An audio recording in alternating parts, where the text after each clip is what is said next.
Good evening. As a preliminary matter, this is Stephen Chambers, the Vice Chair of the Auburn Planning Board. Permit me to confirm that all members are present and can hear me. Ron Brooks, Present. Todd Crane, Present. Duarkesh Nealon. Present. Town officials and employees participating, when I call your name, please respond in the affirmative. Town Planner Adam Menard, Here. Staff Assistant Rachel Pressey. Here. Good evening. This is the open meeting of the Town of Auburn Planning Board for February 8th, Tuesday, February 8th, 2022. Now call to order at 7 p.m. This meeting is being conducted both in person and remotely, consistent with Governor Baker's executive order of March 12, 2020, and extended on June 16, 2021. For this meeting, the Planning Board is convening in person and by remote access. For the public to join the meeting remotely by telephone, call 1-312-757-3121 and enter access code 133-747-477. Or the public can join via computer at gotomeeting.com/join/133-747-477. The remote access information has been posted on the town's website identifying how the public may join. Please note that this meeting is being recorded by Auburn Cable Television. Is there anyone here in the audience tonight that is recording this meeting? Okay. Accordingly, those members of the planning board, employees, and members of the public who participate remotely, please be aware that other folks may be able to see you, and please take care not to share your screen of your computer or anything you broadcast may be captured by the recording. Please rise and join us in the salute to the flag. Pledge allegiance to the flag. Allegiance to the Republic. States, Republic for which it stands, one nation, under God, indivisible, with liberty and justice for all. All right.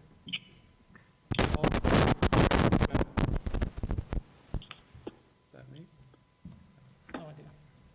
All supporting materials have been provided to the members of this body, are available on the town's website. The public is encouraged to follow along using the posted agenda. We are now turning to the first item on the agenda. Before we do, permit me to cover some ground rules for effective and clear conduct of our business and to ensure accurate meeting minutes. I, Vice Chair of the Board, will introduce each speaker on the agenda. After they conclude their remarks, the Vice Chair will go down the line of members, inviting each by name to provide any comments, questions, or motions. Please hold until your name is called. Please remember to speak clearly and into the microphone in the way that helps generate accurate minutes. I'd like to remind the audience, applicants, town administration of each of the planning board members to please refrain from asking questions in regards to all matters discussed this evening without first being granted my consent. Finally, each vote will be taken by a roll call vote this evening. All right. If technical difficulties arise, the Vice Chair will suspend the meeting while attempts are made to resolve the issue. Keep accurate minutes, noting any disconnection and reconnection. Now, turning to the first item on the agenda. So 7 p.m., applicant Auburn School Department requesting site plan approval under section 9.4 of the Auburn zoning bylaw for expanded parking area and driveway with other site improvements at 35 Swanson Road, Auburn, Mass, map 32, parcel 51. Do we have anyone representing the applicant? Need to open the hearing. Do we have a motion to open the hearing? I'll make that motion. I'll second it. Second. All right. All those in favor? Ron? Aye. Todd? Aye. Duarkesh? Aye. And myself, Steve Chambers, is an aye. The meeting is now open. Please introduce yourself. Hi, good evening. I'm Ronald Mendez from Graves Engineering. I'm here on behalf of the Auburn School Department regarding the project titled as Parking and Pavement Improvements. The project itself is proposed, on the premises of the Bryn Mawr Elementary School. Do you mind taking your mask down or talking? Okay, into the no mic? problem, Adam. I have a hard time hearing you. I don't know how it is online as well. Sure thing. Thank you. Take care of it. We are distanced. Okay. So the project itself is proposed within the premises of the Bryn Mawr Elementary School. The project is comprised of two phases. Phase one will be the resurfacing of the existing parking lot with some site improvements. The site improvements themselves are comprised of relocating the existing dumpsters from the edge of the parking lot onto a new concrete pad. Also improving stormwater mitigation on the property, or in that section of the property, I mean to say, with the installation of a riprap lined swale and a sediment forebay. I should also mention that in this particular phase of the property, there are impacts within the 100-foot wetland buffer area. In doing so, we have filed a notice of intent with the Conservation Commission, and the work itself is really restricted within the buffer zone, not to the wetlands per se. And then phase two of the project is comprised of the construction of a new parking lot on the easterly side of the property, and also the expansion of the playground area. The playground area is adjacent to the school building, so really the new expanded area will be pretty much to the school building. The actual parking lot itself is across the field, again, near the easterly lot line. The new parking lot will also require a new walkway. It will be about 685 feet long. The walkway will be about 5 feet wide. And also a new driveway of maybe 12-foot width and about 490 feet long. The driveway will be connected from the new parking lot to the existing parking lot. And it goes along the perimeter of the fields or of the existing trees also. As part of the new parking lot, a new bioretention area will be constructed. This will be to attenuate the runoff that's produced as a result of the new construction. And overall itself, I guess, the intent of the project is to improve traffic conditions on Swanson Road that are usually observed during school hours, or more so during drop-off and pickup times, by providing a dedicated parking area for parents, as well as a queuing capacity for vehicles to pass through when they do pick up or drop off. And we envision that this will only be used during those particular times. And I guess that is probably it for now. Do we have any questions from the board? Todd? I didn't know if you want, can you hear me? I didn't know if you wanted Ronnie to go first, but I'm more than willing to go first if you'd like. Just a couple questions for you. Along the walkway, the new walkway, adjacent to the park leading from the new parking lot to the school, you're showing a Cape Cod berm. Is it possible to do a type A berm for that entire length? Only because, as you know, the Cape Cod berm is sloped, so it makes it a lot easier for a car to accidentally pull up and mount the sidewalk, and in order to provide a better protection for the pedestrians. It'd probably be better if there was either a granite curbing would be ideal. I understand the cost implications of that, but if not, then the type 3 berm would be better. Sort of the you know, it's in your details, it's the more the loaf berm, which makes it harder for a vehicle to mount it. I think that's feasible. I can definitely look into it, but I think it's feasible. The other question is just a minor detail for those who have kids who are cyclists. The bike rack that you're showing, is not ideal. It's actually frowned upon in the industry with respect to if you're trying to service smaller bikes.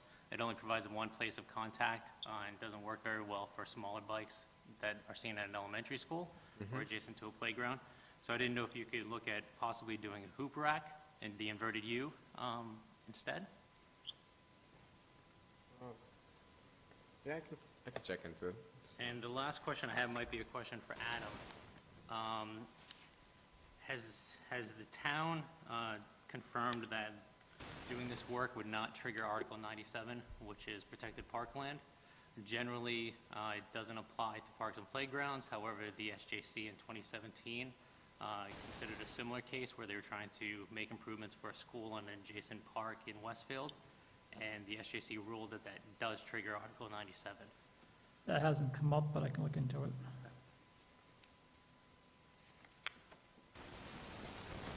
Because it seems to have all the same hallmarks of that Westfield case.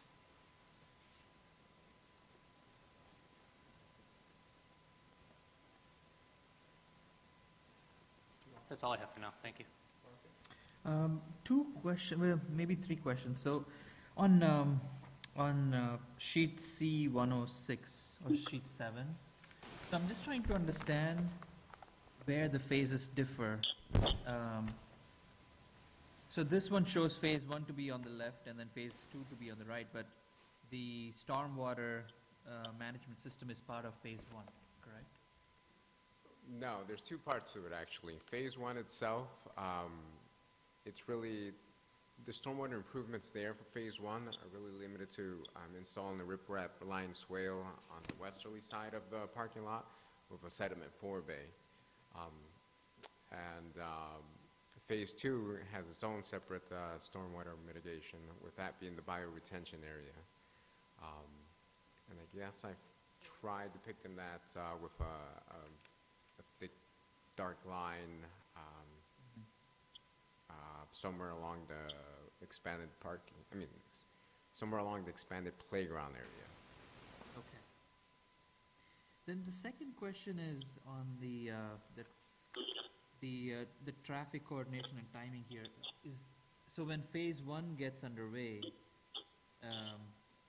how would the school's existing traffic be monitored? In that particular case, my understanding is that Phase 1, since it's a resurfacing of the existing parking lot, it would be conducted during the summer, when the school, essentially during the school break, because of no need at the time for, the parking. But that's my understanding of it with the school department, that they would look to do that between the school years. Okay. And then the last question, and maybe this might be just minor, again on 106 or 105, the trash, the dumpster pad, so the existing dumpsters will then be moved to that new concrete pad, right? Yes, that is correct. It's just, we figured we'd have it outside the fringes of the 100-foot buffer area for the wetlands, and we just wanted to have it outside of it, and we figured it would be best to install a new pad for that.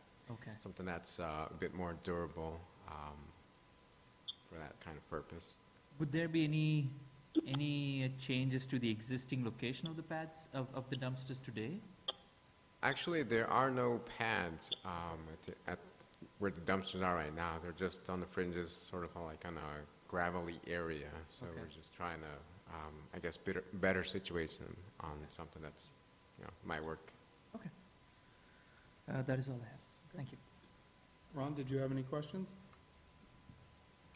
I just wanted to ask, if a flow pattern is one way, is there any protection around the asphalt playground area or the road zone for the kids that are playing there? And these cars can obviously move in and out at any time. I don't see anything that allows kids to cross into the area or a gate or a fence. Okay, if I understood correctly, it's if there's any protection for the playground area. If I can try to show here, at the end of this driveway, we are proposing. Which page are you on? Oh, sorry, on sheet C103.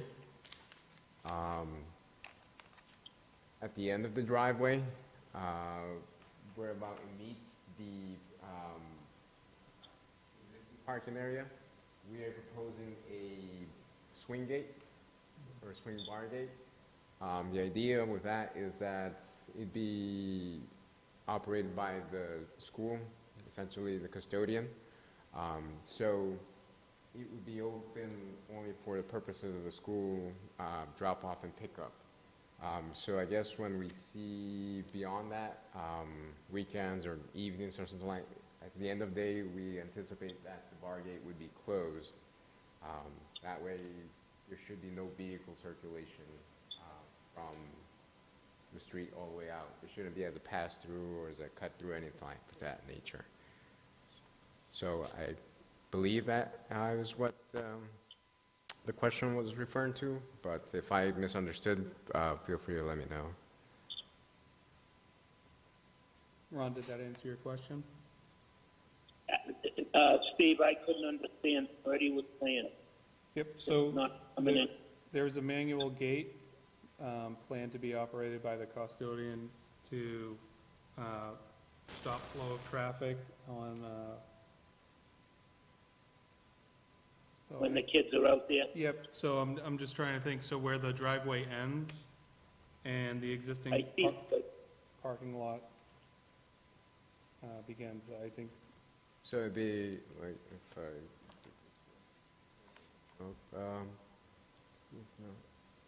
it'd be essentially over here.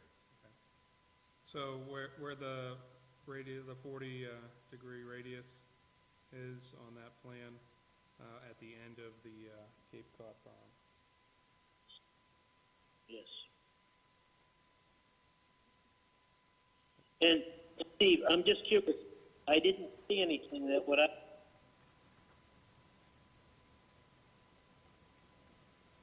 So I didn't see it on the plan either. It's on C-103, it references a 16-foot wide swing gate and post, CD2. Oh, okay, sorry. Yep. see that. Okay, did you have a, Steve, my other, I don't see it, I didn't see it anywhere on anything.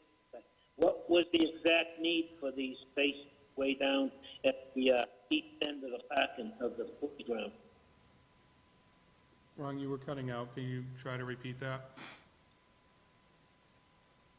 I said, I'm just curious, because I see nothing in my stuff that tells me what was the need for these 23 additional spaces at this time. Okay. So he's looking for the reason why we need the 23 additional spaces at this time. I guess I don't fully know the answer to that question. I'd probably more so from, I guess a question perhaps handled by Mr. Fahey from the school department. Good evening, everybody.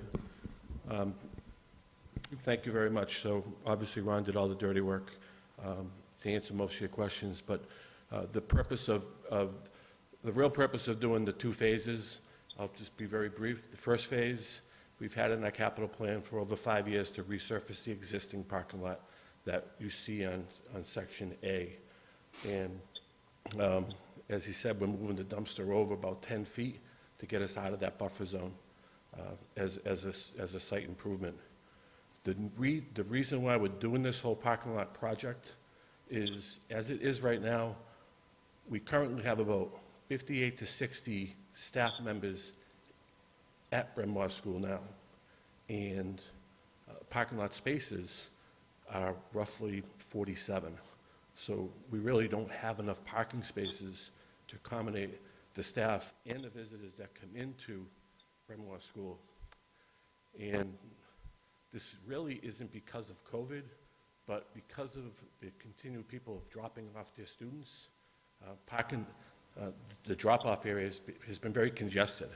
So we've had numerous concerns, safety concerns about all along Bryn Mawr Avenue, so much that we eliminated the parking on both sides with the cooperation of the police because of the danger that we faced.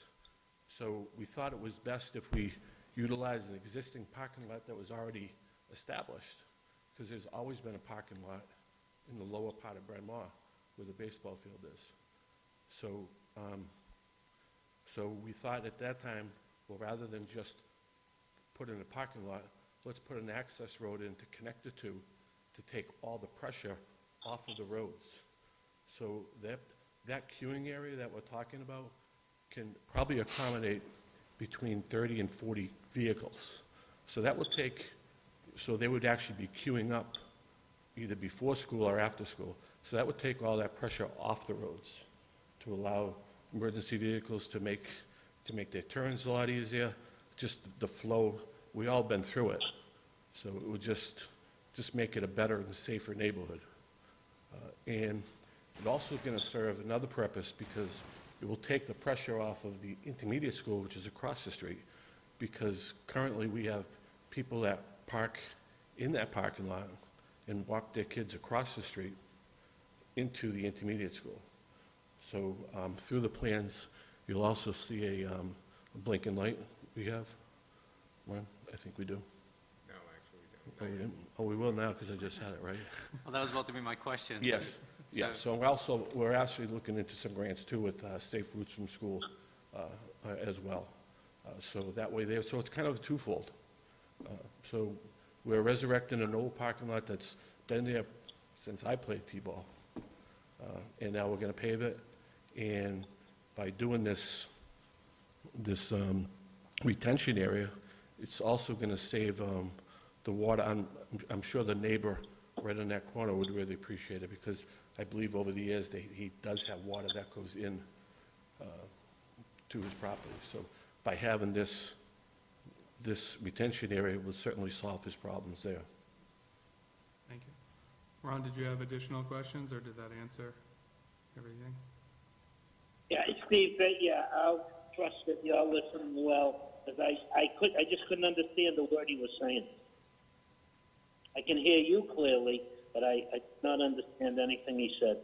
Just one other question, Steve. How long is the walkway from the middle of the parking area, say, up to where the teachers and personnel would have to walk into the school? I can't see that on my... I believe the overall length was 600 and something. The overall length is about 685. It'd be from more or less the street to the end. What area was he referring to, from the middle? Yeah, he said the middle of the From the parking area to parking the lot. school. I would say, But roughly from the middle. that would be I mean, it's just, it's quite a walk in inclement weather. So about 550 feet, Ron. Yeah, that's, it just seems like it's quite a walk in inclement weather, but, So I do believe that people currently park there and walk across the field. So, Oh, again, really? I haven't witnessed a lot of that, but I did witness about a week of activity on that, and people do that. I mean, obviously, it's winter time, it's a little bit tougher. I think this would make it safer, but. Yeah, excuse me, through the chair. thank you. I do see, you're right, they do cut across the fields in the nicer weather that they have. And in the wintertime, it does get a little tough. Ron, any additional questions? I'm all set, thank you. So I have a couple of questions. So you said it's going to be used for queuing, and cars are going to line up there, and it's 12 feet wide. Mhm. What do we do in an emergency if someone has an accident and that there's no way to get in and out if cars are all queued up? Have you looked at expanding that or making an emergency lane for use in there?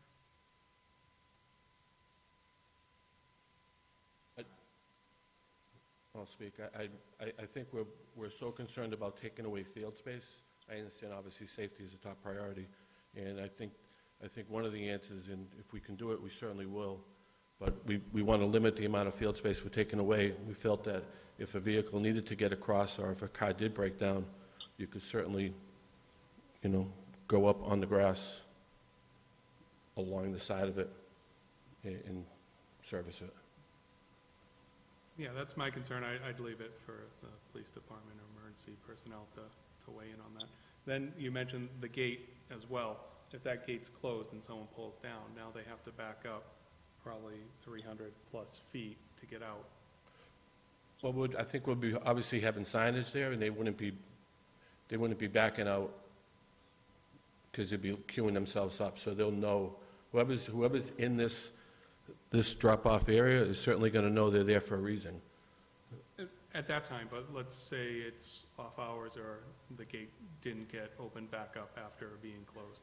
Someone could easily pull in, or someone's using the ball field and they see the sign that's one way and they want to head down that road.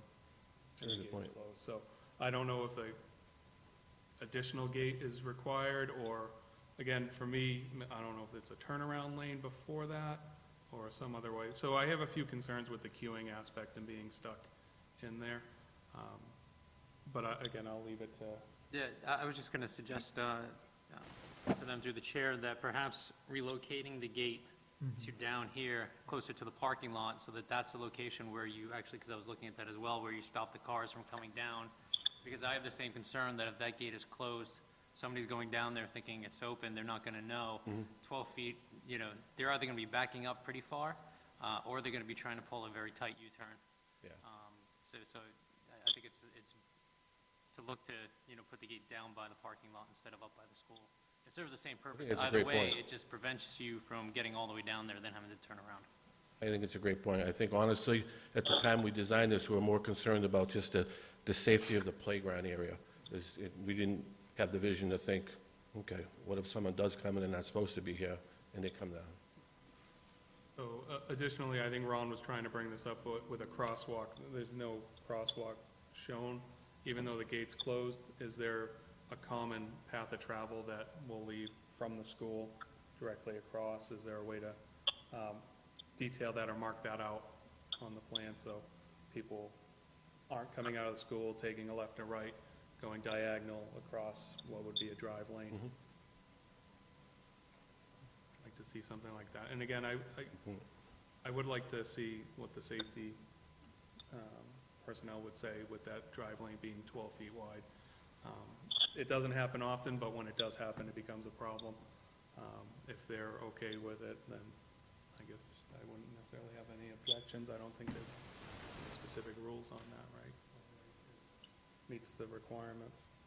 Well, that's a great point. And as far as, to answer your question, as far as people going one way, people going the other in the morning for the drop-off or pickup, they would have, this would be set up similar to the intermediate school where they have an overabundance of staff out there, making sure that these are catered to. So they're not going to be running through the cars. But however, there could be a parent from time to time. So, but I think the plan is to have staff obviously flood that area during those times. And then where the new asphalt's going, it's butting right up to the existing? Is it going to be seamless, or is there going to be a curb there? I mean, No curb, it's going to go right up, okay, it's going to be an extension. Okay. It's really we're doing that for two reasons. One, for the queue, and most importantly, we're doing it for a larger surface for the kids to actually have their recess.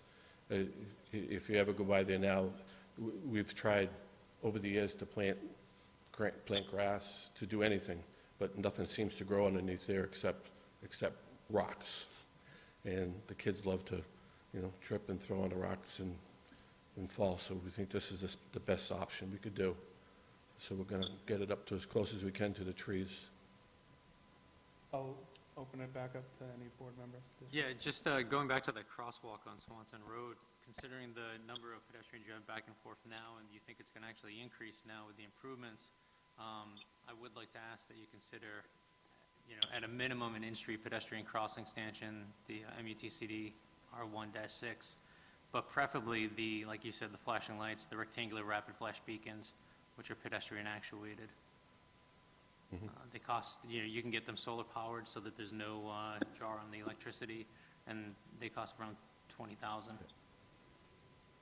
So it's short money to ensure pedestrian safety in a school zone. And there are grants, there's a Safe Routes to School grants. Yes. There's also the MassDOT Shared Streets and Spaces grants that's looking to fund these types of things.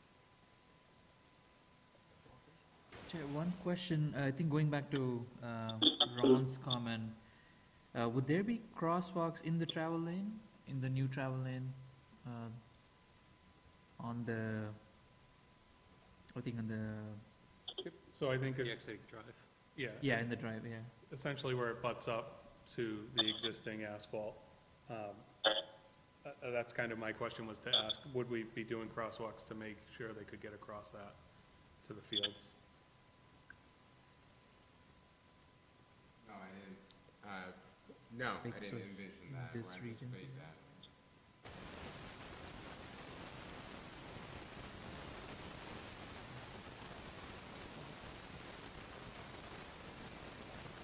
Anyone from the public have any comments? Yep, you want to come up to the seat here? State your name, please, and address.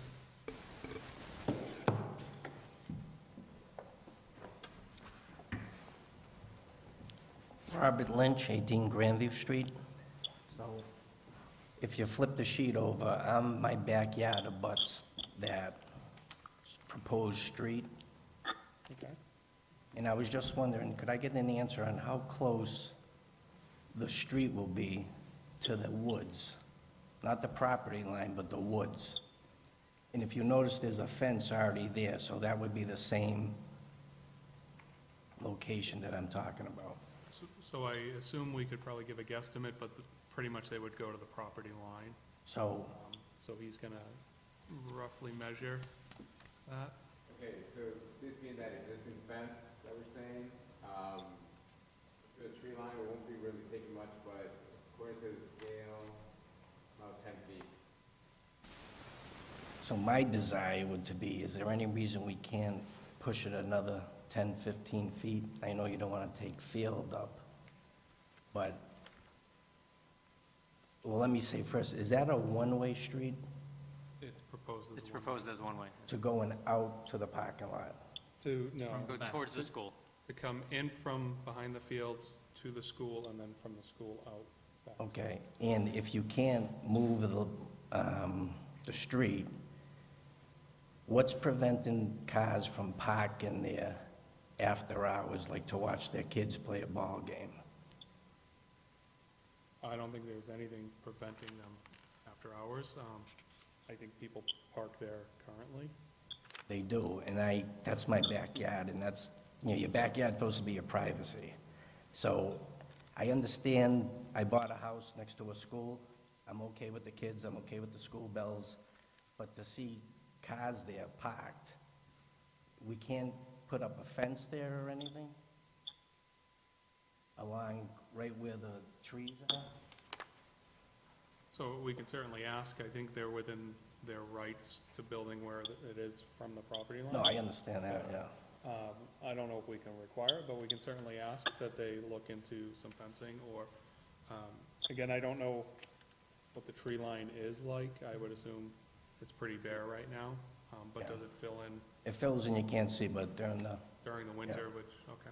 and the only other question I had, is the walkway right next to the street? I didn't understand where the walkway is gonna be. Yes, so it'd be like your normal road with a sidewalk attached right there. There's, So the street will be closer to the woods and then the walkway, or is the walkway next to the woods? no, so the walkway is next to the fields, or that's how it's proposed.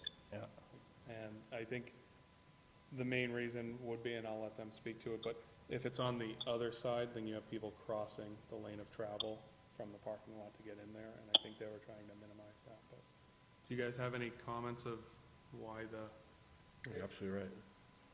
The accessibility was also, if people wanted to be in with this baseball field, that they could, have access on this side over here, I guess. Just walk, but not really go across the travel lane. Yeah, we didn't anticipate the sidewalk to go on the other side of the road because that's where the snow's gonna get pushed in the wintertime, so that's why the sidewalk has always been, in the inside perimeter. okay. so we did ask them to move the gate to stop traffic flow, and if school's not in session, I would assume we could have that gate closed, which would prevent people from parking on that section of it, but not in the parking lot. And that's the part I wasn't following. So where's the gate gonna be now, closer to the parking lot? So, At the end of the parking lot. Ideally, out of controlling traffic, so people don't go, would be at the end of the parking lot over here, so nobody travels. And if people have to turn around, they can turn around there in the park. Okay. Yeah, they would turn around in the parking lot, at this area, back out. Okay. Well, I And still- obviously, through the chair, we'll be having signage, too. Signage will be all over there stating that it's only to be used during school hours, school drop-off and pickup time. So you will not be having cars queuing up. So a car would not be able to enter where the playground is because it's the wrong way? Like a car wouldn't be able to come in from the playground and enter towards the parking way because that's the wrong way? so I guess they could, but it's one-way directional, and that would not, they wouldn't be following the rules, and it's hard to, Okay, all right. to do what they're supposed to do, I guess. I mean, I don't know what the enforcement mechanisms are for that after hours. Well, I just wanted to know the direction. The Tec- directions will, it technically, will be they- called, Okay. called out directionally. Will you have arrows on the roadway itself? Yes, we do have some proposed. I know we've shown over here one way, we can all, And they're also showing a do not enter sign as well. yes. There is one at the, I forget where, but I It's know we further have up. as part of our, Yeah, it's up closer to the school, right at the, where the driveway exits yeah. out to the parade ground. And you were talking about the curbs. Is there going to be a curb on both sides of the street, driveway, or? It looks like they're just proposing one on the Walk side. walk side. yes, that's correct. So theoretically, a car wouldn't be able to park perpendicular to, if he was watching a ball game, is what I'm getting at. Well, the gate's gonna prevent them from even going down there during off hours. Okay. I still like to see a fence, but I'll leave it up to you. We can certainly ask, is there opposition to putting a fence along that? Is there? I mean, it's about 60 feet from the edge of the driveway to the property corner through wooded area. I gotta believe cost would obviously come into play in this as well. Okay. Ron, Thank you, Ron and that's all. Adam, is there any plans to change the tree line? Would that help in any way? No, we didn't plan on changing it, just shaving wherever necessary, but not really to cut into it. Okay.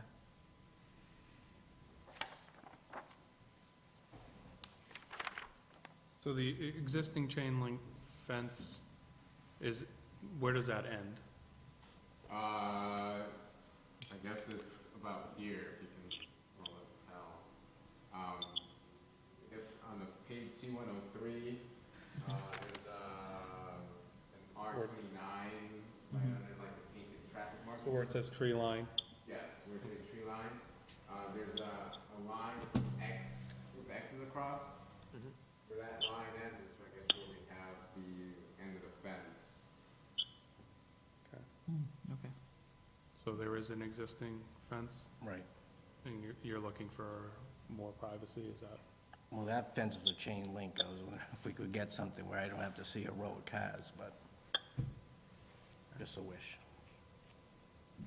Yeah, we can certainly see if there's a reason, we can continue to ask. I can't force them to do it because they're within their rights, but I only say that because, like in October, there were cars parked up there, and it wasn't a ball game or nothing. I think that it was during drop-off times, and a guy had his hood open, like his hood, and then I go up in the woods a week later, and there's an oil thing. I mean, was it him? I don't know, but just something you don't like to look at in your backyard. yeah, no, I 100% agree with you. Again, if they're breaking the laws, there is other remedies on that. We can only hold them to what the bylaws allow us to. No, I understand. And they're within their rights. We've asked, I don't think they're gonna change their mind on this, but we could bring it up. So we probably will continue this hearing. We still are waiting on The stormwater, you guys have to go through conservation still? Have you submitted to conservation? Yes, we did submit to the Conservation Commission. We had a hearing on January 26th, and it has been continued to February 28th, I believe. 26th, I believe, or 26th or 28th. somewhere in that vicinity. They would have rather do a walkthrough of the site. Yeah. And they weren't able to do that because of the weather. Yeah, right, it was right before the snowstorm that we have at the end of January, so. Okay, so we'd still be waiting on that. There's still potential to change some of the layout. And we can, again, work with them to make the revisions as long as it's within the guidelines, so. Okay, all right, thank you. Thank you. Is there any additional comment from the public? Any on the computer? Anyone online? Dave, it's Ronnie. Hi, Ron. Go ahead. I just want to say that all these neighbors that bought an entire property have been there for a long time, and they should not have to suffer any negative consequence because of this. Yep, I agree. We'll continue to work with them, Ron, make sure that everyone has a positive outcome, or as many people as possible. Chair, can I make a suggestion? Thank you. One suggestion maybe is to, think of the gate that we are looking to move, to have the second gate still at the same spot that you proposed. Maybe that might be a double, a two-way blockage for people during off hours. Something to think about, I guess, a suggestion. That's actually it's a great suggestion, because I can envision it happen on the weekend, coming the other way, so it's a great suggestion. Okay. Anyone else online have any comments? Anyone else in the audience? Yes, sir. Just the two gates would satisfy me, that would make your property better. Excellent. And I think Ron's happy if you're happy. Appreciate that. All right. So I'll look for a motion to continue this until we see the stormwater and hear back conservation, see if any adjustments need to be made. So- Yeah, I'll make that motion. I'd also like to, All in the- February 22nd will be the next meeting. will conservation have met by then? Well, we don't really have to wait for conservation, it's more it's the earth disturbance that we're waiting on, the stormwater. Okay. They submitted to DPW a while back, and I know they had some suggested changes. I don't know exactly what they were, but we'd want to see those on the plans, whatever those changes are. Mr. Chair, I'll make that motion, but I'd also like to get clarification by that date for the Article 97 decision, whether this trips Article 97 or not, as well as to see revised plans addressing some of the comments that we made tonight. Do we have a second? I'll make a second.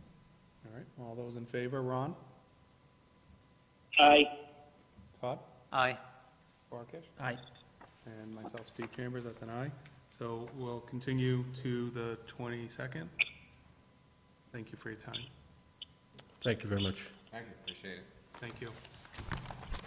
All right, next item on the agenda is applicant Faza Management, Inc., requesting site plan approval under section 3.2.2.2 of the Auburn zoning bylaw for 12 townhouses at 262 Central Street, Auburn, Mass. 01501, map 56, parcel 87. This meeting's been continued from our January 11th, 2022 meeting. Is the applicant here? They're still waiting on ZBA approvals. They have ZBA Thursday, so they requested a continuance until March 8th. Okay. Do we have a motion to continue to March 8th? I'll make that motion. I'll make that motion, Steve. All right. Ron made the motion. Do we have a second? I'll second. Excellent. Todd, second. All those in favor? Ron? Aye. Todd? Aye. Barkett? Aye. Myself, Steve, is an aye. Excellent. Now we move on to other business. Anyone have anything for discussion? None? We'll go to the modification, Commerce Drive subdivision. Do we have anyone here, or? They're online. All right. Good evening, Mr. Vice Chair. This is Clay Williams from Eastland Partners. Good evening. It's Clay, sorry. Can you hear me okay? As well as technology lets us, yeah. Okay.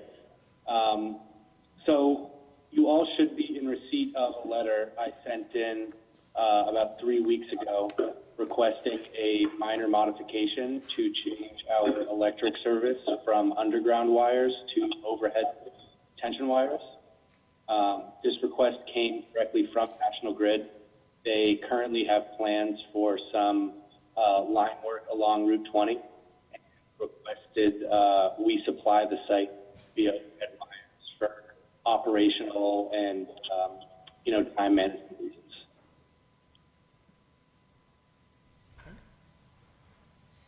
Does anyone have any comments? Todd?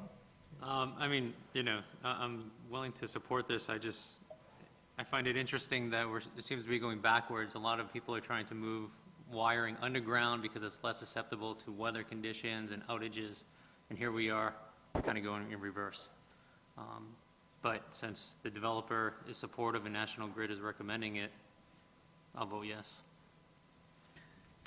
Do you have any questions? Chair, I have a question. So, Clayton, is there, and maybe that's covered under the ESP 750, is there a clearance required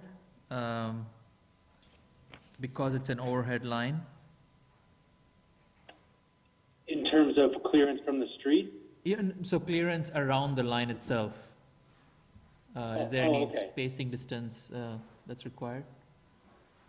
Yeah, so, of course, after the mission date for this meeting, we got a plan from Grid that if I can share my screen, I would tell you guys. Can I do that, Adam?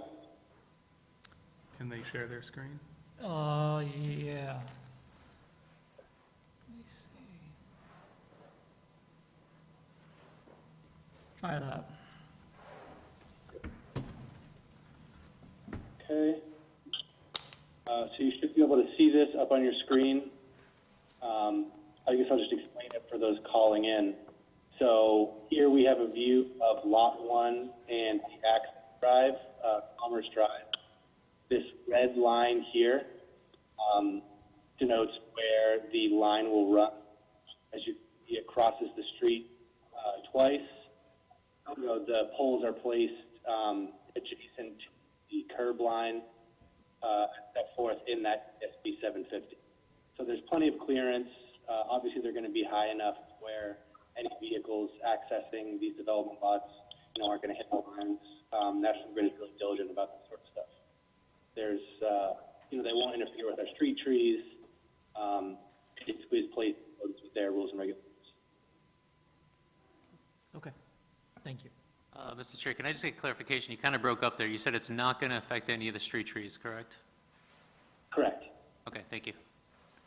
Ron, did you have any questions or comments? I just wanted to ask Clay, what is the reason that National Grid wants to put them above versus below? For operational purposes, it's easier, it's quicker, and they're already planning work to those existing power lines, so it would make sense for them just to connect overhead instead of digging up the road to put in conduits. That's cheaper. Thank you. Yeah, it's cheaper. So, Thank you. are we allowed to ask for receipt from National Grid saying they requested this? You can, I guess, yeah. Okay. I just want to make sure, not that I don't trust you guys to do it, but if they're the ones requesting it, I think I would like to see their request, because obviously I'm not the one supplying the power, and if that's the way they say they want to do it, there's not much more I can say against it. I prefer it underground, but again, I won't be delivering power to this site. Would you guys be willing to Okay. share that notification or request from National Grid? Sure. Okay. I don't have a copy of it. Chad, our operations manager, is the one dealing with National Grid, but that's something, I can forward you guys the email from them, correspondence we have. Okay. Anyone else have any? Okay, Ron, did you have any more questions or comments? No, I'm all set. Okay, I'd make a motion to accept this, or I'll Yeah. take a motion to accept it as a minor modification. So I'll make the motion to accept this as a minor modification on the condition that the petitioner submit the evidence from National Grid requesting this to Adam. I'll second that. All right, all those in favor? Ron? Aye. Aye. Aye. And Steve Chambers is an aye. So that's a minor modification. Do we have to take a separate vote on? Okay, so then I think let's back that up. Let's take a vote on the minor modification piece only. Do we have a motion? I'll make that motion, Steve. Okay. Thank you, Ron. Do we have a second? I'll second it. Excellent. So roll call vote. Ron? How do you vote? Aye. Todd? Aye. Duarkesh? Aye. Myself, Steve Chambers, is an aye. It is a minor modification. Okay, now, for approval of the minor modification, I'll move approval with the same language. do we have a I'll second? second it. Okay. Ron, how do you vote on the language, approval? Aye. Aye. Aye. Steve Chambers is an aye. Yeah, that was a little confusing. So, yeah, upon receipt, if you get that to Adam, then we have no further issues with this. Wonderful. Thank you, everyone. I'll forward that over tomorrow. Anything else you need, let me know. Excellent, thank you. Wonderful. Have a good night, everyone. You as well. Moving on to minutes. So, the minutes from 1/1/2022. Do we have a motion? I'll make a motion for approval. Do we have a second? I'll second it. All right, all those in favor? Ron? Aye. Todd? Aye. Duarkesh? Aye. And I abstain. All right, any new business unforeseen by me?